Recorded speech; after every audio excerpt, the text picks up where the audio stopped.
మాది కన్నపేగు లాంటి బంధం మాది. అందుకే బీఆర్ఎస్ ఎప్పుడు కూడా మొదటిగా ఎప్పుడు కూడా మా నాయకులు ఎవరు కూడా జై కేసీఆర్ అనే నినాదం కంటే కూడా ప్రియారిటీ ఎప్పుడు కూడా జై తెలంగాణకి ఇస్తారు. ఎందుకంటే ఈ మన తెలంగాణ రాష్ట్రం పుట్టింది 4 కోట్ల తెలంగాణ ప్రజల కోసం, మన హక్కుల కోసం, మన బిడ్డలకు మనకు రావాలి. ఈరోజు మీరు మొన్న నిరుద్యోగులకు ఇప్పటిదాకా మాట్లాడితే కూడా ఈ దేశ చరిత్రలో 95% లోకల్స్కి ఉద్యోగాలు వచ్చే విధంగా రాష్ట్రపతితో సంతకం పెట్టించుకొచ్చిన నాయకుడు గౌరవనీయులు రాష్ట్ర తొలి ముఖ్యమంత్రి కేసీఆర్ గారు అని కూడా నేను స్పష్టం చేస్తున్నా.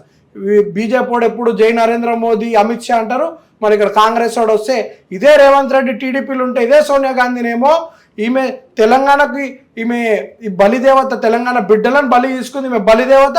ఈరోజు అంటాడు సోనియమ్మ నాకు నోబెల్ ప్రైజ్ ఇచ్చింది, సోనియమ్మ నాకు ఆస్కార్ అవార్డు ఇచ్చింది. అరే అలా రాసిందేందో చదువురా నాయన, చదువురా అని ఒక జెడ్పీటీసీని రోజు రాష్ట్రానికి ముఖ్యమంత్రి చేస్తే ఇలాంటి పరిణామాలు ఉంటాయి. ఎందుకంటే వాళ్ళు రేపు బీజేపీకి పోతాడు, రేపు బీజేపీకి పోతే మోదీ నా దేవుడు అంటాడు, దానికి కూడా వెనుకపోడు రేవంత్ రెడ్డి. అలాంటి వ్యక్తి, పార్టీలు మారే వ్యక్తి, ఎలా అయితే ఊసరవల్లి రంగులు ఎలా మారుస్తారో రేవంత్ రెడ్డి కూడా అలా మార్చే వ్యక్తి.